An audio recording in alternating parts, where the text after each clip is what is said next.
Sir అంటే star boy image ఒక కష్టపడి తీసుకొచ్చుకున్నారు. దాన్ని చూస్తే అర్థమవుతుంది ఏంటంటే సిద్ధు ఒకప్పుడు పవన్ కళ్యాణ్ గారు ఖుషీలో ఏదైతే ఆ క్యారెక్టరేషన్ ఏ విధంగా ఉంటుందో ఆ తర్వాత హీరోల్లో సో ఆ తర్వాత మళ్ళీ మీరు కనబడుతున్నారు. సో ఎలా అనిపిస్తుంది అంటే మిమ్మల్ని మీరు డిజైన్ చేసుకోవడం ఒక్కొక్క సినిమాకి?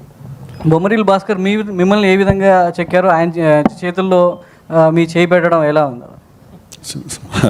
అసలు నేను చేసిన సినిమాల్లో ఇంత పొయిటిక్ డెప్త్ ఉందని మీరు ఇప్పుడు నా క్వశ్చన్లో నాకు అర్థమైంది. మీరు ఆయన ఎలా చెక్కారు, మీరు మీ చేతిని ఆయన చేతిలో ఎలా పెట్టారు? అసలు ఈ క్వశ్చన్కి ఆన్సర్ అవసరం లేదు, అంత బ్యూటిఫుల్ క్వశ్చన్ ఇది. అంటే సార్ మీరు చాలా అడిగారండి, నేను సమాధానం చెప్పాను, నాకు అర్థం కావట్లేదు. మీ బేసిక్ సార్ కోర్ క్వశ్చన్ వస్తారు మళ్ళీ నా కోసం. ఒకప్పుడు కళ్యాణ్ గారిని చూస్తే రైట్ సార్, అది థ్యాంక్ యూ అండి. మళ్ళీ మీరు యూత్ని అట్రాక్ట్ చేసుకోవడానికి అదే వేలో వెళ్తున్నారు. అర్థమైంది, థ్యాంక్ యూ అండి, thank you for repeating the question. Firstly huge compliment అండి కళ్యాణ్ గారితో కంపేర్ చేయడం.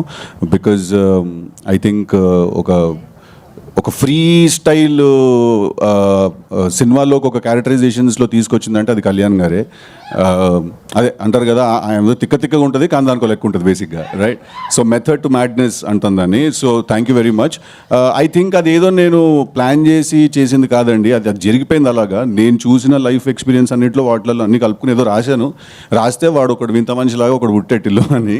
సో అది వర్కౌట్ అయింది. సో అంతే సార్, అంత రాకెట్ సైన్స్ ఏం లేదు దానికి.